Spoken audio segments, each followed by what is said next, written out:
Thanks for joining me. This is X Keyscore, Dr. X with video 9 of the program. In this video, I'm going to briefly discuss some legal jiu-jitsu tactics to utilize against county personnel who may be involved in your overt stalking and harassment as part of the DOJ's federally funded extra-judicial targeting program. So in other videos, we've already discussed how county level utility workers, firemen, and EMS personnel are trained by Homeland Security to become terrorism liaison officers, which is supposed to be, information gathering. What the general public and most county commissioners may not be aware of is that these specially trained personnel working for EMS, emergency medical services, fire, county utility, county roads and highway, that they're involved in not just passive monitoring of, something which could be construed as a threat in the community, like an honest to goodness, see something, say something. What's not known is that these people are involved in overt and aggressive stalking operations, coordinated in part through DHS-funded threat fusion centers, and with participation of city, county, and state law enforcement personnel. But on a county level, if you live in a county and it's got a pretty active board of commissioners, what I suggest you do is this: you need to create a paper trail. They hate paper trails. That's why it's so hard, if you're targeted, to make a report at the police station. As soon as they run your license, that's no longer a local run anymore. It's run through threat fusion centers.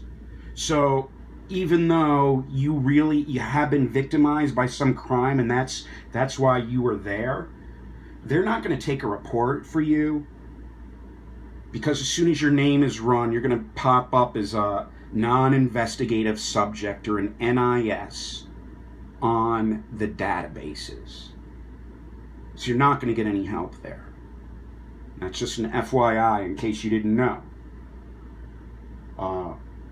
Now, what you need to do is, if you're being stalked by the same emergency medical service personnel, you've got to record this.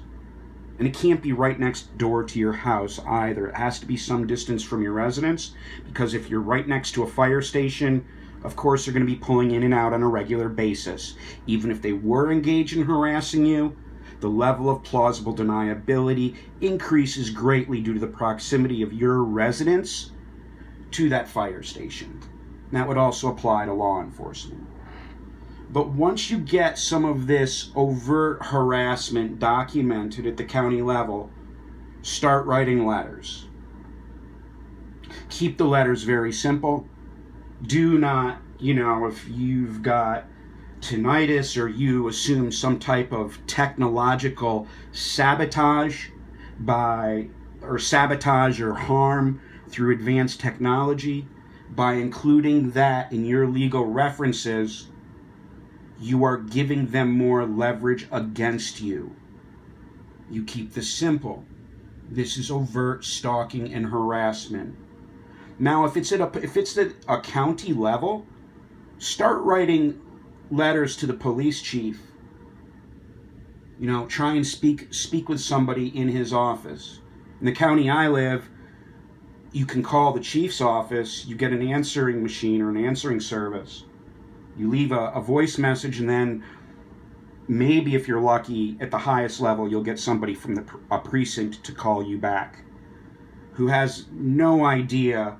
When you say, I'd like to complain about improprieties and some illegal activities that your law enforcement intelligence units are engaged in today, So, Chief so-and-so, at your convenience, could you please call me back? And by the way, Chief, I'm also leaving a message for the Criminal Investigations Bureau. So I'm going to leave both of you guys messages today, and please expect a letter and an email. I tell you what, you do that for a while.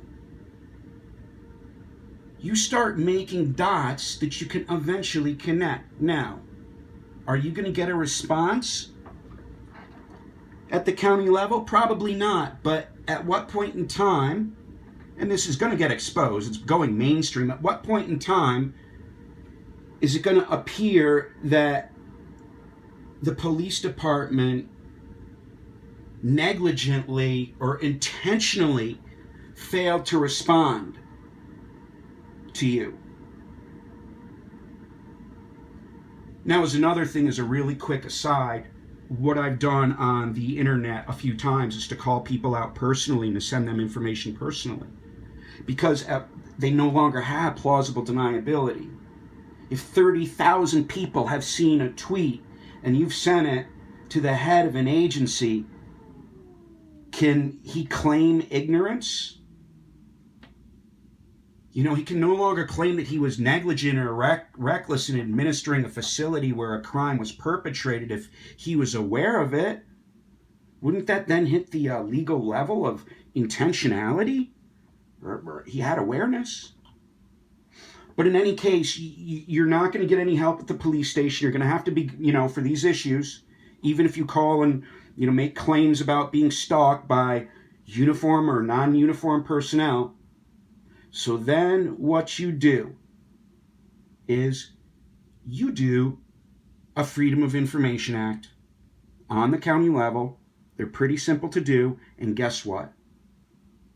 You then begin to include the county commissioners in all of your communications. So you put the local law enforcement between a real rock and a hard place, because they don't want to answer any of your communications. Write some very nice letters.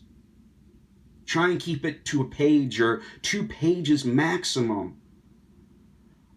Don't mention active denial systems or anything. Just reference the stalking and the overt harassment. CC people, create a paper trail. Document things, carry a video camera. You can't say, oh, I saw, a police officer drove by me and lit up the sirens and it was too close and I'm being harassed and it scared me. Okay. Do you have a dash cam? Do you have it on video?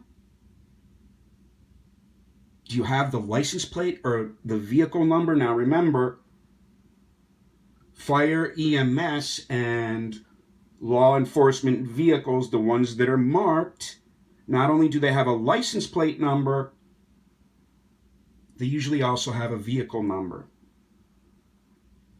So what is this going to do once you start writing these letters and then do the FOIA, and then say the county board of commissioners becomes aware that, oh my God, these agencies or these groups within our county agency are abusing federal funds, federal grants, and targeting innocent Americans. And people, the LEIUs, the Law Enforcement Intelligence Units, have no oversight. JTTF has no oversight. They will interface with gang members and criminals. They will make your life difficult. You need to document this stuff. So basically, once you filed formal complaints with your county level law enforcement agency, and make sure you hit up there could be a variety of words for it. Bureau of Criminal Investigations, Criminal Investigations Bureau, Internal Affairs. You write them as well. And then once you have an established pattern of informing them of illegal activities perpetrated by law enforcement personnel and they fail to respond, then you can hit them with a FOIA.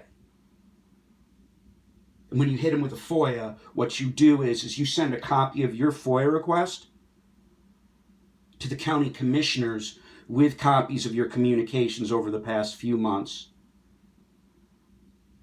to the sheriff or to the police chief or whoever is in charge at the county level of your law enforcement agency. The other thing is also copy the county attorney's office as well. And the county attorney is going to represent county personnel and agencies in legal issues. So what you want to do is bring people into the loop.